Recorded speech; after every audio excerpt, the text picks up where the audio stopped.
아니지 아니하고 세상에 비치니. 아멘. 네, 감사합니다. 네, 그리고 우리 요한복음 9장 1절에서 12절. 네. 제가 먼저 1절을 올려드리겠습니다. 그럼 교대로 2절, 4절 이렇게 읽어주시면 감사하겠습니다. 예수께서 길 가실 때 날 때부터 소경된 사람을 보신지라.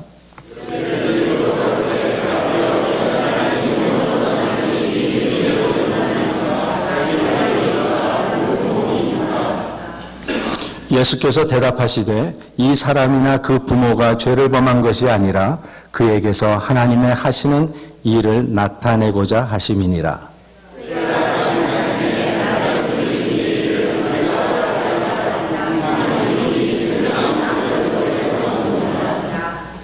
내가 세상에 있는 동안에는 세상의 빛이로라.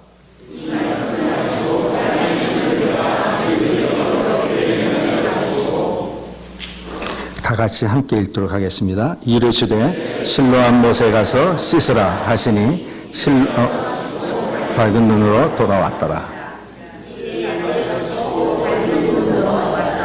네, 감사합니다. 네, 앉아주시면 감사하겠습니다. 우리가 번역서가 다 서로 다르니까 조금 이렇게 엇갈리는 것 같아요. 잠깐 제가 기도하고 시작하겠습니다. 하나님 아버지, 감사합니다. 이 새누리교회에 올 때마다 정말 하나님의 큰 사랑을 느낍니다. 이 사랑 가운데 우리 농화교회가 있게 해주심을 감사드립니다. 아버지, 그 사랑이 있었기에 저희들 하나님의 그 큰 사랑을 조금이라도 느낄 수 있게 됨을 감사드립니다. 하나님 아버지, 이렇게 아름다운 찬양팀과 또한 성가대의 아름다운 그 찬양을 들을 때마다 정말 제가 빚진 자임을 깨닫게 됩니다. 우리 농아분들도 이 소리를, 이 찬양의 아름다운 소리를 들었으면 하는 그러한 안타까움이 저에게 있습니다. 하나님 아버지, 비록 육신의 아버지 하나님 귀로는 듣지를 못하지만 하나님께서는 그 영적인 귀를 더 소중히 여기시고 아버지 더욱더 그 영적인 귀를 통해서 육신의 아픔을 이겨나가도록 해줄 줄 믿습니다. 우리 농화교회 아름다운 찬양, 오늘 아침의 찬양을 듣지 못했지만은 하나님의 그 놀라우신 은혜를 깨달을 수 있도록 축복하여 주시옵소서. 오늘 아버지 하나님, 저희들 육신의 눈이 먼 우리 소경된 분을 이야기를 저희들 나누려고 합니다. 하나님 아버지, 이 속에서 하나님께서 하시고자 하시는 말씀을 나누도록 도와주시옵소서. 부족한 자, 죄 많은 자 하나님께서 가리워 주시고 하나님 말씀만 그대로 전달되도록 도와주시옵소서. 감사드리며 예수님 이름으로 기도드리옵나이다. 아멘. 지난 월요일이요. 10월 15일이 무슨 날인지를 아시는 분은 매우 드물 거라고 생각합니다. 무슨 날인지 아세요? 아시는 분 한번 손 들어가 주시면 감사해요. 한 분도 안 계시죠? 아유, 잘 됐습니다. 그래서 제가 이 말씀을, 지난 10월 15일 날은 White Cane Safety Day입니다. White Cane, 네, 하얀 지팡, 흰 지팡이, 날이에요. 그날은 미국 정부에서 이 장애인의 권리를 알려주기 위해서 그날을 정했습니다. 흰 지팡이가 횡단보도를 건널 때는 우선권이 있습니다. 모든 차량은 정지를 해야 됩니다. 네, 그래서 이 흰 지팡이의 날을 우리 한번 기억하면서 제가 오늘 이 말씀을 왜 준비했는지 아시겠죠? 바로 그거하고 연결을 해서 준비를 했습니다.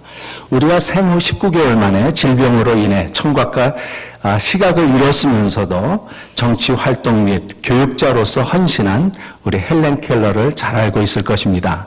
이 헬렌 켈러께서는 이렇게 말씀하셨어요. 모든 사람이 한번 청각장애자와 시각장애자가 한번 돼봤으면 좋겠다. 왜 그렇게 말씀했는지 아세요?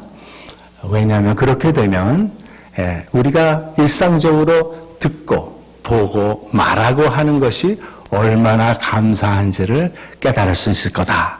네, 이래서 우리 헬렌 켈러께서 그런 말씀을 하셨습니다. 저는 지난 2주 전에 제가 보조교사로 처음 일하게 된 맹학교에서 처음 일하는 사람이 겪는 그러한 신고식을 했어요.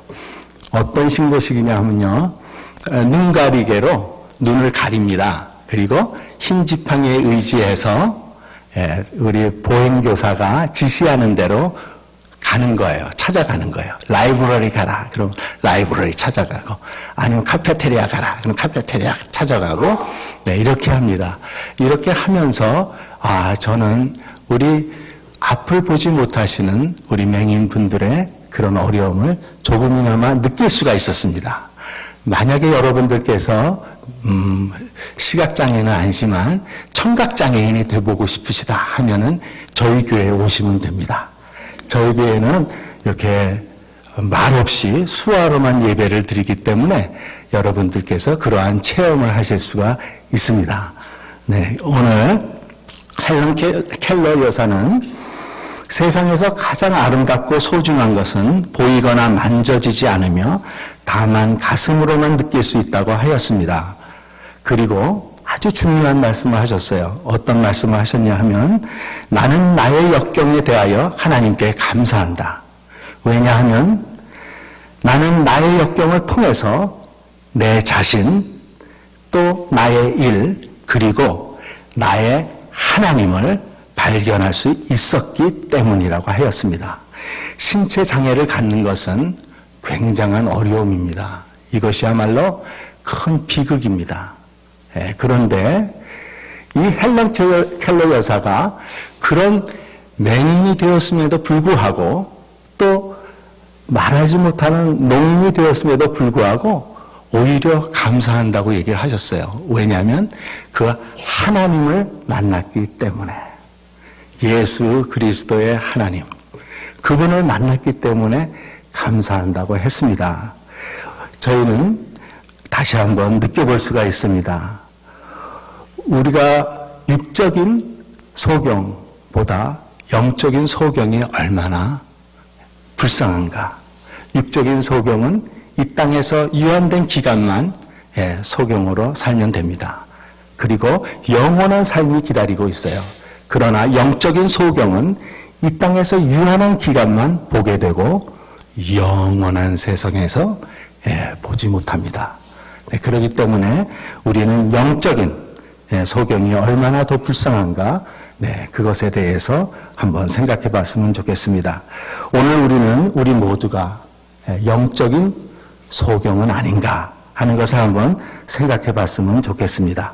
그래서 제가 오늘의 말씀을 셋으로 나눴어요. 요한복음 9장 1절에서 7절까지의 말씀을 이렇게 세 토막으로 이렇게 나눴는데요.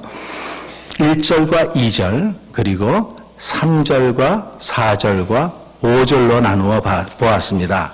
네, 그래서 1절과 2절은 생명의 빛을 얻으려면 내 자신이 영적인 소경이라는 것을 깨달아야 한다. 네, 그것을 첫째 대지로 했고요. 두 번째는 생명의 빛을 얻으려면 예수님만이 죄를 사하실 수 있으며 유일한 하나님이라는 것을 믿어야 한다. 그렇게 했고요. 셋째로는 생명의 빛을 얻으려면 예수님의 말씀에 순종하는 삶을 살아야 한다고 했습니다. 네, 생명의 빛. 이 빛이 어떤 빛입니까? 네, 바로 이 빛은 우리의 영혼의 눈을 띄워주는 놀라운 빛입니다. 오늘 여기 계신 모든 분들이 오늘 말씀을 듣고 난 후에는 우리 모두 생명의 빛을 얻고 정말 하나님의 놀라운 삶을 살았으면 하는 것이 저의 바람입니다. 네, 그러면 오늘 1절과 2절의 말씀을 우리 한번 보도록 할까요? 요한복음 9장 1절과 2절입니다. 생명의 빛을 얻으려면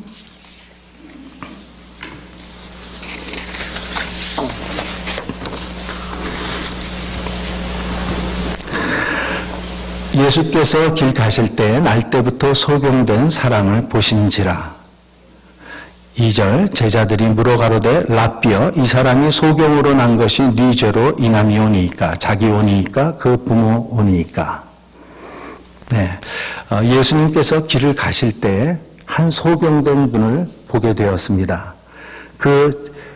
그냥 예수님께서 보신 것이 아니라 그 2절에 제자들이 라삐여 이 소경으로 난 것이 이자의 죄이오니까 아니면 부모의 죄이오니까 이렇게 물어본 이유가 있는 것 같아요. 왜냐하면 예수님께서 그냥 이렇게 보고 가신 게 아니라 이렇게 뚫어지게 보신 겁니다. 그 소경의 아픔과 상처와 슬픔, 그 소경의 그 필요를 예수님께서는 채워주시길 원하셨습니다.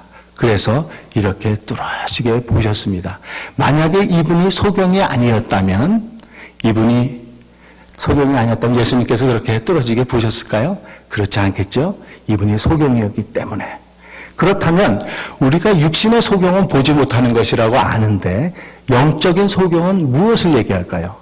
영적인 소경은 바로 죄를 지었음에도 죄인인 걸 모르는 걸 영적인 소경이라고 합니다.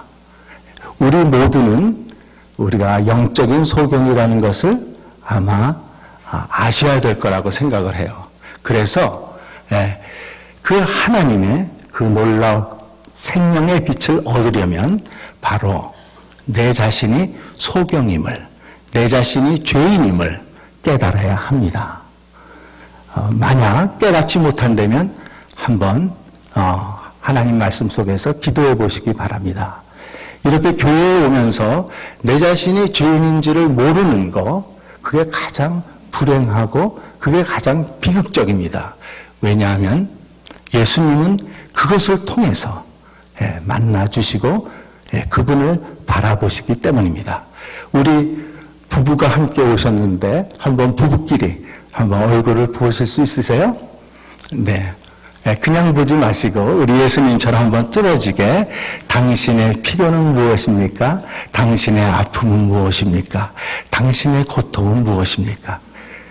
어떤 분은 제가 이렇게 말하니까 어휴 왜 이 원수야 그러는 분이 계시더라고요. 우리가 정말 가장 사랑해야 할 그 부부관계가 이렇게 원수의 관계가 돼서는 안 생각합니다. 왜 이런 관계가 될까요? 내 자신의 그런 죄인됨을 모르기 때문입니다. 내 자신의 잘못은 보지 않고 상대방의 잘못만 막 크게 부풀려서 보이기 때문입니다. 저도 20년 동안 내 자신의 그런 잘못은 못 보고 제 부인의 잘못만 크게 봤습니다. 그래서 그 20년이 얼마나 괴로웠는지 몰라요. 너무나 괴로워요. 근데 내 자신의 잘못을 알고 우리 부인을 보니까 너무 사랑스럽고 제 마음에 평안이 오더라고요. 그래서 내 자신이 죄인이라고 깨닫는 것은 바로 내 가정에 행복을 가져다 줄 뿐만 아니라 나를 오래 살게 하는 비결이구나. 그것을 깨닫게 되었습니다. 여러분, 우리 모두 아내, 남편을 뜨겁게 사랑합시다. 그분의 아픔, 그분의 상처, 그분의 고통을 보고 그것을 만져주고 위로하고 기도해 주세요. 그러면 축복받는 걸 누가 축복받는지 아세요? 여러분이 먼저 축복을 받습니다. 여러분이 축복받으면 여러분 가정에 모든 사람이 축복받습니다. 요즘에 자녀들이 불행한 거 뭔지 아세요? 불행한 게 뭔지 아세요? 부부가 서로 사랑이 없기 때문에 불행한 것입니다. 이 사랑만 있으면 우리 자녀들은 큰 축복 가운데 자랄 수가 있습니다. 저는 존 뉴턴이라고 어메이징 그레이스, 나 같은 죄인 살리신 그분의 제가 이걸 준비하면서 글을 갖다가 이렇게 읽으면서 그분이 어떤 분이신가? 그분은 존 뉴턴이라는 분은 보니까 믿음 좋은 어머니와 배를 타는 아버지가 있었습니다. 3살 때 그 어머니를 통해서 찬송과 말씀을 열심히 배웠어요. 그런데 7살 때 그 어머니가 갑자기 병으로 돌아가셨습니다. 그러자 아버지는 또 재혼을 하셨습니다. 그래서 홀로 남은 이 존 루트는 11살의 그런 어린 나이임에도 불구하고 배를 타지 않으면 안 됐습니다. 배를 타다 보니까 자연히 나쁜 친구들과 사귀게 되고 나쁜 친구들과 나쁜 일을 함께하게 되었습니다. 그러다가 18살이 되어서는 해군에 들어갔는데 해군에 들어가서 그 어려운 훈련을 참지 못해서 탈영하게 되었고 탈영해서 잡혀서는 노예로 팔려가게 되었습니다. 그래서 노예 선을 타게 되었는데 자기가 노예에서 해방되었음에도 불구하고 노예 그 삶에서 나왔는데도 불구하고 노예 선에서 일을 했기 때문에 그 노예 선의 선장으로서 또 일을 하게 되었습니다. 그래서 노예들을 사고 팔고 또 아주 잔인한 그러한 삶을 살아왔는데 어느 날 큰 풍랑을 만났습니다. 이 존 루트는 자기 평생에 그렇게 큰 풍랑을 만나본 적이 없어요. 그래서 죽음을 앞두고 이 존 루트는 어린 3살 때 그 어머니가 가르쳐준 그 성경 말씀을 기억했습니다. 자신이 죄인이라는 것, 죄인이라는 것을 거기서 깨달았습니다. 그리고 이 존 루트는 무릎을 꿇었습니다. 하나님, 이 죄인입니다. 용서해 주세요. 그럴 때 이 존 루튼을 무섭게 하던 그 풍랑은 더 이상 존 루튼을 두렵게 할 수가 없었습니다. 하나님을 만나고 그 생명의 빛을 본 존 루튼은 더 이상 두려워하지 않았습니다. 존 루튼은 그 풍랑이 지나서 안전하게 항구에 영국에 돌아온 후에는 자기가 노예선의 선장으로 일하던 것을 그만두고 그 다음에는 무엇을 했냐면요. 그 당시에 감히 노예 제도를 반대한다는 것은 이건 목숨을 내놔야 되는 일입니다. 노예선을, 그 노예를 사고 파는 것을 반대하는 그러한 일을 하고 하나님의 말씀을 배워서 나중에 이렇게 또 신학도 공부하고 해서 목사가 되었다고 합니다. 바로 우리가 죄를 깨닫는 것, 이 죄를 깨닫는 것은 생명의 빛으로 들어가는 첫 단계입니다. 생명의 빛으로. 만약에 내 자신에 죄가 있습니까? 하나님, 나 같은 죄인도 구원받을 수 있나요? 이것은 어리석은 질문입니다. 우리 바울 선생이 디모데전서 1장 5절에서 이렇게 말씀하셨습니다. 믿보다 모든 사람이 받을 만한 말씀이요 그리스도께서 죄인을 구원하시려고 세상에 임하셨도다. 믿보다 너무나 아름답다. 모든 사람이 받을 만한 말씀이요 예수 그리스도께서 이 땅에 오신 것은 죄인을 구원하려 오셨다. 이렇게 말씀하셨습니다. 여러분, 우리가 죄인됨을 하나님께 감사해야 됩니다. 왜냐하면 그 죄인됨을 통해서 우리는 예수 그리스도를 만나고 그 죄인됨을 통해서 우리는 영원한 생명의 빛으로 들어갈 수 있기 때문입니다. 우리가 잘 아는 다윗이 있습니다. 다윗은 우리가 생각할 때 그 사람은 임금이고 또 아주 믿음이 좋고 이런 분으로 생각하죠. 네, 절대 그렇지 않습니다. 왜냐하면 여러분도 잘 아시다시피 자기의 왕국을 위해서 목숨을 내놓고 싸우려고 했던 그 우리야 장군, 그 장군이 자기 나라를 위해서 전쟁터에 나간 사이에 그 아내를 자기가 빼앗아서 간음하고 그리고선 그것도 모자라서 어떻게 했습니까? 자기가 모함을 꾸며서 우리아를 전쟁터에서 죽게 했습니다. 이런 천인공노할 그러한 죄를 지은 게 바로 다윗입니다. 그러나 이 다윗은 자기가 죄인됨을 깨달았을 때 어떻게 했습니까? 하나님 앞에 무릎을 꿇었습니다. 무릎을 꿇고 다윗이 한 그 고백이 있습니다. 그 고백은 제가 말씀드리겠습니다. 그 고백은 뭐냐면요. 정말 기가 막힐 운동에서 하나님께서 나를 건져내셨다. 그렇게 얘기합니다. 그리고 내 발을 반석 위에 올려놓으셨다. 이렇게 얘기하고 있습니다. 하나님께서는 사하지 못할, 용서하지 못할 죄가 없습니다. 이 시간 만약에 내가 죄인이다. 그래서 만약에 죄책감이 드시고 그것을 통해서 만약에 마음속에 두려움이 있으시다면 과감하게 예수님 앞에 무릎을 꿇으세요. 바로 그것이 하나님께서 예쁘게 보시는 겁니다. 그것이야말로 남자답고 그것이야말로 정말 하나님의 백성다운 그런 모습입니다. 절대 두려워해서는 안 되겠습니다. 그러면 우리 두 번째, 생명의 빛으로 들어가려면 예수님만이 죄를 사하실 수 있으며 유일한 하나님이심을 믿어야 한다. 네, 제가 이 말씀은 9장 3절에서 5절까지 이렇게 나눠봤습니다. 예수께서 대답하시되 이 사람이나 그 부모가 죄를 범한 것이 아니라 그에게서 하나님의 하시는 일을 나타내고자 하심이니라. 때가 아직 낮음에 나를 보내신 이의 일을 우리가 하여야 하리라. 밤이 오리니 그때는 아무도 일할 수 없느니라. 내가 세상에 있는 동안에는 세상의 빛이로라. 두 번째는요,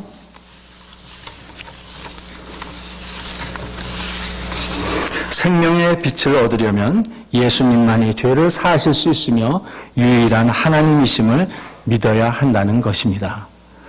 예수님께서 한 소경을 주시하고 계셨기에 예수님의 제자들은 평소에 그들이 궁금하게 생각했던 것을 물었습니다. 선생님이요, 이 사람이 소경으로 난 것이 네 죄로 인함이 오니까, 자기 오니까, 그 부모이니까. 당시 유대인들은 전생에 죄과 때문에 소경이 되었다고 믿었음이 분명합니다. 그래서 유대인들은 눈먼 사람을 보았을 때 동정을 하기보다는 판단과 또한 멸시, 또한 핍박을 하였던 것입니다. 우리는 이렇게 우리 사람들의 그러한 생각들, 여러분들은 어떠세요? 장애인 사람을 보면은 어떤 마음이 듭니까?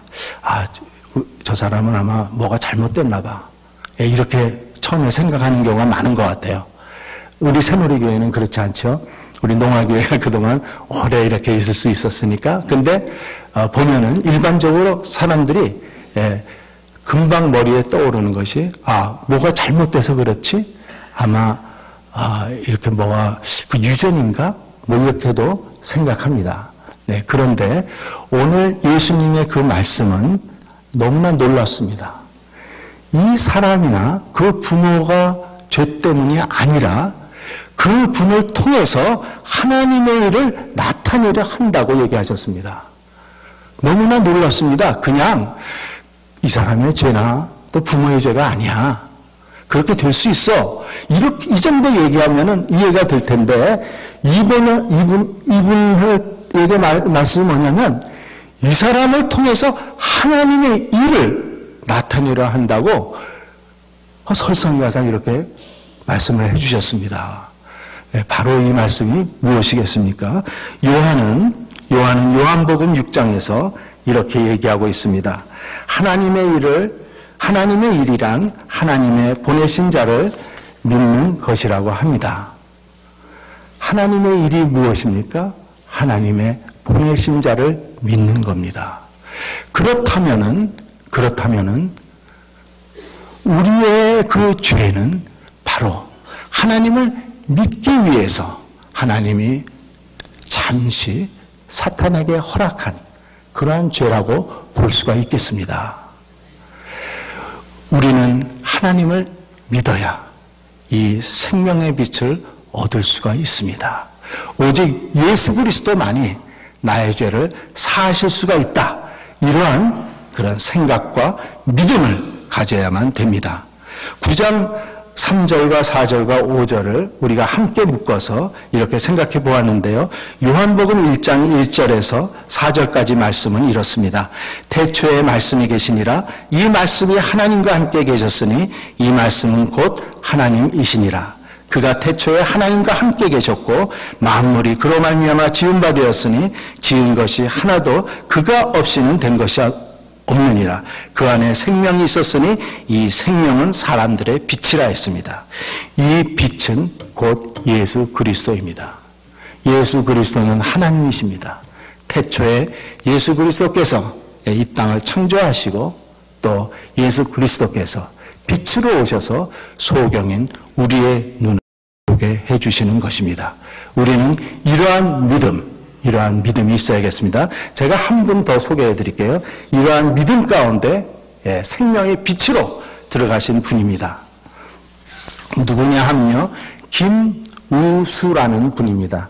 이분은 2011년 9월 23일 서울 강남구 한 교차로에서 오토바이 정면 충돌로 교통사고로 숨을 거둔 분입니다. 김우수 씨의 사연은 우리 모두의 가슴을 찡하게 울립니다. 왜냐하면 미혼모의 아들로 태어나서 7살에 보육원에 버려진 그는 12살에 보육원을 탈출하여 초등학교도 졸업하지 못한 채 지객군, 노숙자, 구걸 등 세상의 헛들의 일을 다 하는 험한 세월을 살았습니다. 오랜 가난과 빈곤의 굴레 속에서 헤어날 방법이 도저히 없었습니다.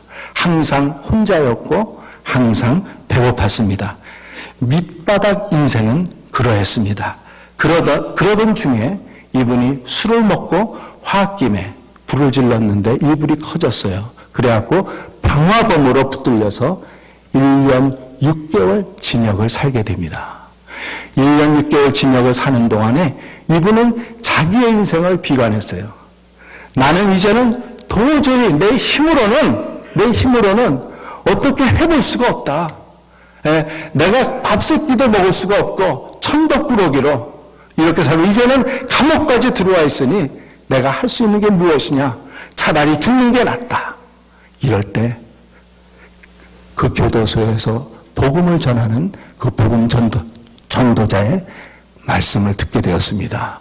하나님, 예수 그리스도 이 말씀을 듣게 되었어요. 이분은 거기서 눈이 번쩍 뜨였습니다. 바로 내가 이분을 믿으면 내 삶이 변할 수가 있다. 그렇게 믿었습니다. 이분은 그분을 붙잡고 믿었습니다.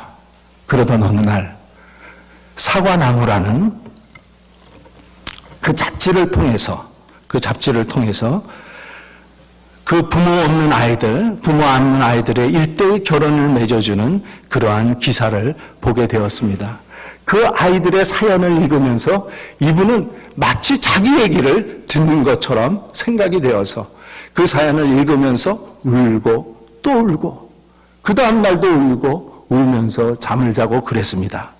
이분이 교도소를 2006년도 출소한 후에는 짜장면 배달로 한 달 70만 원을 벌었습니다. 창문 없는 1.5평의 고시원 쪽방에서 월세 25만 원을 내고 살았습니다. 그리고 그 돈을 쪼개어 매달 5만 원에서 10만 원을 어린이재단을 통해 어린이를 후원했습니다. 하루 담배 2갑 피우고 소주 2병 마시던 것을 청산하고 그 돈으로 한 명의 어린이를 더 도왔습니다. 그렇게 사는 그가 죽기 전에는 아무도 몰랐습니다. 저는 이 믿음은 능력이 있습니다. 파워가 있습니다. 생명의 빛을 주시는 예수 그리스도 하나님을 우리가 믿고 그분을 의지한다면 우리의 삶은 변할 것입니다. 변해야만 됩니다. 변할 수밖에 없습니다. 우리는 생명의 빛을 얻으려면 우리는 오직 예수 그리스도만이 죄를 사실 수 있으며 그분만을 우리가 믿는 유일한 믿음을 가져야겠습니다. 이제 우리는 세 번째 대지로 가보도록 하겠습니다. 셋째는 생명의 빛을 얻으려면 예수님의 말씀에 순종하는 삶을 살아야 합니다. 예수님의 말씀에 순종하는 삶을 살아야 됩니다. 첫 번째는 내가 죄인임을 고백하고, 두 번째는 이 죄의 문제를 해결해 줄 수 있는 분, 그분은 오직 하나님이시고 그분은 바로 예수 그리스도시구나. 그래서 이것을 아신 다음에 세 번째는 내 모든 삶을 그분에게 맡기는 겁니다. 그분에게 맡기는, 믿음이란 그분에게 맡기는 겁니다. 바로 그 맡기는 것이 바로 순종이라고 할 수 있겠습니다. 생명의 빛을 얻으려면 예수님의 말씀에 순종하는 삶을 살아야겠습니다. 그런데 보니까요, 여기 6절에 보니까 조금 예수님께서 이상해요. 땅에 침을 뱉어 진흙을 이겨 그의 눈에 바르시고, 네, 그런 말씀이 나옵니다. 다른 데 보면은 우리가 바디메오나 소경의 눈을 띄울 때도 이렇게 하지 않으셨어요. 왜 예수님께서는 여기서 왜 흙을 그 침으로, 그 당시에 침은 하나의 그 민방 요법으로 많이 쓰였던 것입니다. 네, 침으로 이렇게 이겨서 왜 눈에다가 바르시고 너는 실로암에 가서 씻으라. 왜 이렇게 얘기를 하셨을까요? 참 특이한 그러한 예수님의 행동이십니다. 치유는 예수님의 말씀에 대한 그 사람의 믿음으로 말미암아 오는 것입니다. 그런데 왜 예수님은 굳이 흙을 묻히시고 침으로 반죽을 하는 수고를 하시면서 그의 눈에 진흙을 바르시고 실로암에 가서 진흙 묻은 눈을 씻으라고 명하셨을까?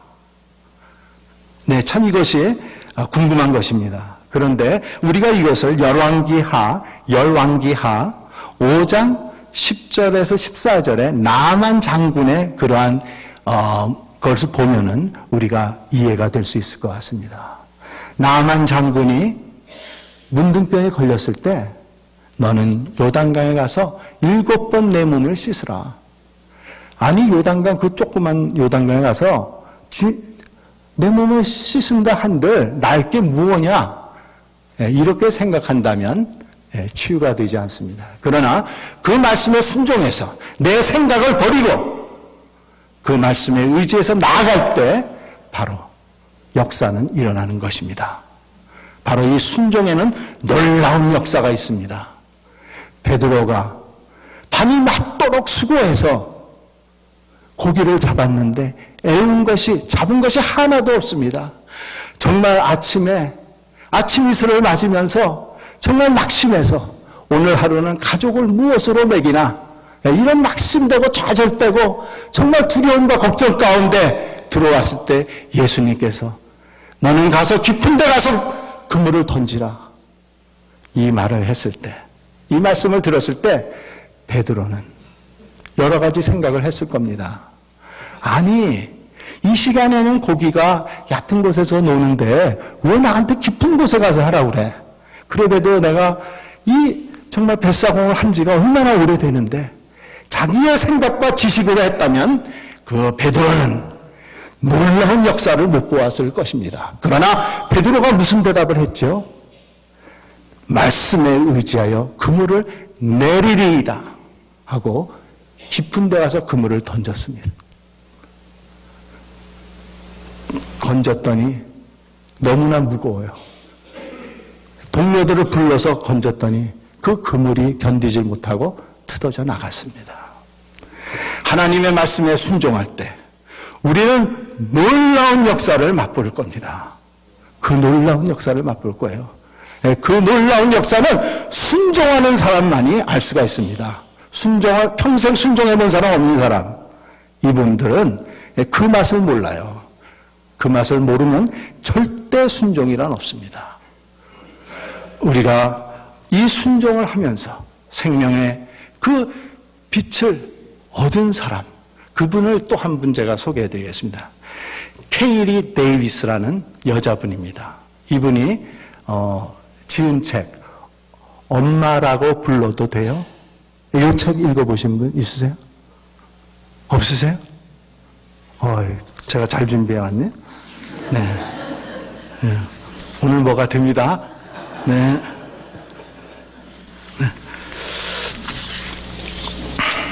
이 책의 서평에 대해서 제가 읽어드릴게요.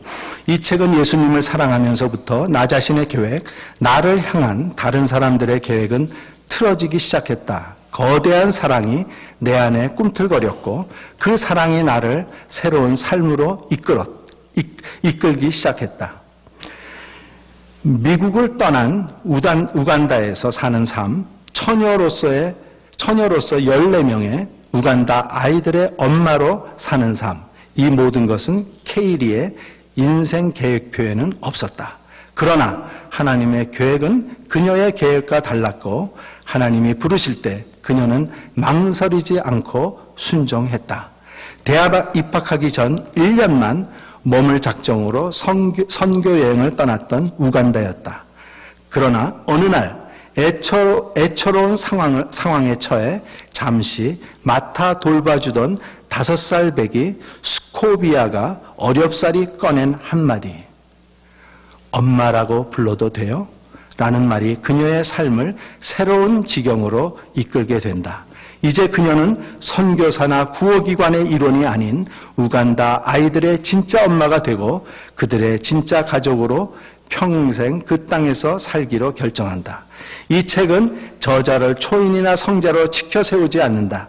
또 그녀가 여유 있는 미국에서의 삶을 내려놓고 지금의 생활 방식을 택했다고 해서 그녀를 지나치게 추앙하지도 않는다. 오히려 저자는 이 책에서 신앙인이라면 누구나 고민했을 법한 딜레마들과 자신의 모순된 감정, 한계들을 여실히 보여주며 우리의 마음을 감싸 안는다.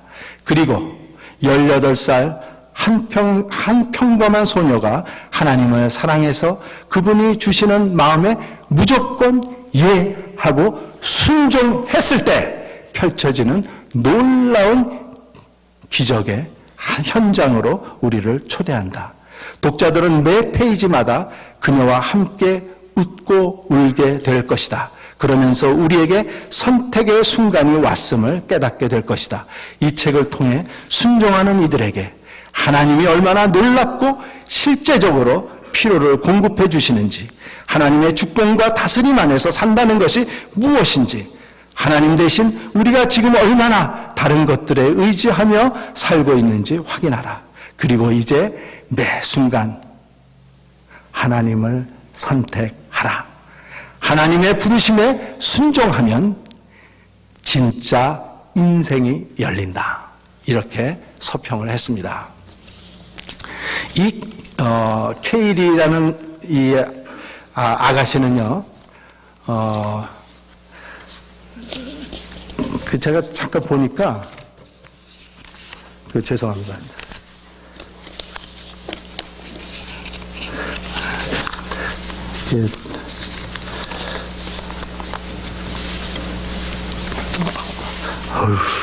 여기 있네요. 잃어버렸는 줄 알았네.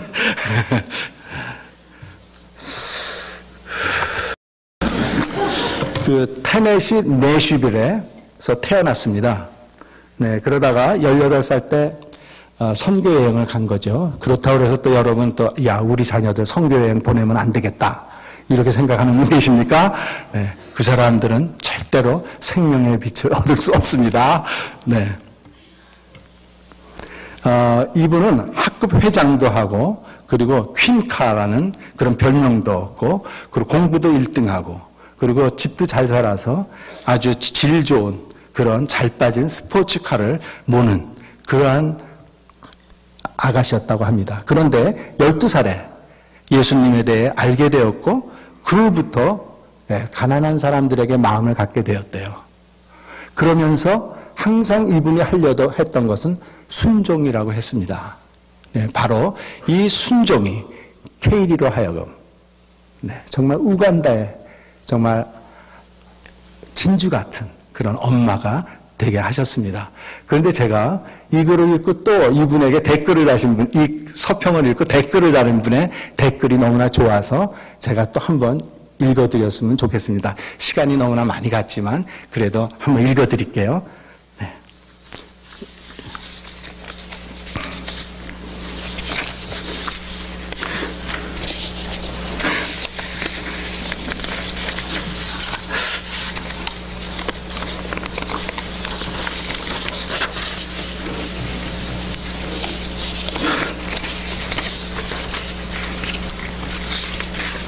이분의 글을 읽고 댓글을 다신 분, 케이리의 고백 중 내게 가장 크게 와닿는 말이 하나 있다.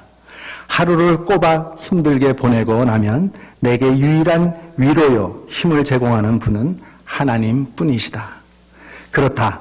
그런 믿음이 5년간의 케이리를 근심과 고통에 빠지게 하기보다는 희망과 감사가 넘치게 만들었다. 앞으로도 쭉 그녀는 지금의 희망과 감사, 행복 속에 살아갈 것이다. 나는 그저 부끄럽고 내게 갖고 계신 하나님의 계획이 무엇인지 다시금 알고 싶어졌다. 어린 아들 둘을 키우는 것도 때로 짜증내고 아내와 의견 불일치로 서로에게 상처를 준다. 생명부지에 피부색도 다른 아이들에게 주님의 사랑을 옮기는 케이리에 비하면 나는 너무도 부족하다. 케이리는 나와 10년 이상 나이 차이가 있다. 분명 내가 먼저 주님을 알았지만 주님께서 내게 주신 계획들을 나는 전혀 행하지 못하고 있다. 어떤 면에서 전혀 그 계획을 알지도 못하고 있다. 혈육인 내 아이들에게도 그 사랑을 제대로 전하지 못하고 있다. 기회가 된다면 케이리의 봉사에 동참하고 싶다. 실제로 우간다에서 땀을 흘리고 돕고 싶다. 하지만 그것은 케이리의 몫이다. 나는 그런 마음을 나의 생활 속에서 다른 방법으로 실천하여야만 한다. 어쩌면 이것이 하나님의 계획이실 것이다. 오랜 시간 사랑이 무엇인지 제대로 알지 못했다. 내 어머니의 사랑에도 충분한 감사를 못했다. 언제나 불만과 불평이 가득했다. 사랑을 나누고 내가 도울 수 있는 사람들에게 내가 받은 것들을 나눠야겠다. 하나님 위로만으로 충분히 행복한 나날들이 앞으로 시작되었으면 좋겠다. 내 아이들에게 사랑을 전할 수 있도록 내 사랑을 다시금 아이들에게 잘 심어주리라. 케이리 오랫동안 건강하고 행복하길 바랍니다. 주님이 분명 그렇게 하실 줄 믿습니다. 아멘. 우리 기도하시겠습니다.